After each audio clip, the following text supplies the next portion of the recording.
বউয়ের মর্যাদা, স্ত্রীর অধিকার অনেকেই পায় না।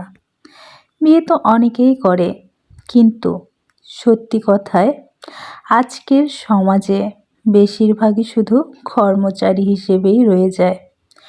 অর্ধাঙ্গিনী বা স্ত্রীর অধিকার পায় কজন?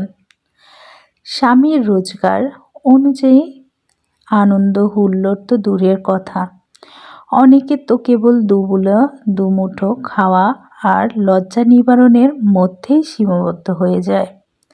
শখ পূরণের কথা বলতে গেলে তাদেরকে লোভী, ভোগী, সুবিধা সন্ধানী, অহেতুক খরচ করা, সবশেষে নিজের শখ নিজেই রোজগার করেই পূরণ করা পর্যন্ত শুনতে হয়।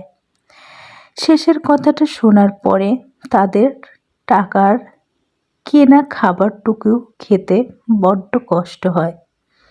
এটা কিন্তু কিছু কিছু মেয়ের সত্যিই ভাগ্য। তো আজকের ভিডিওটা যদি ভালো লাগলে চ্যানেলটা সাবস্ক্রাইব করে পাশেই থাকবেন। ধন্যবাদ সবাইকে। আল্লাহ হাফেজ।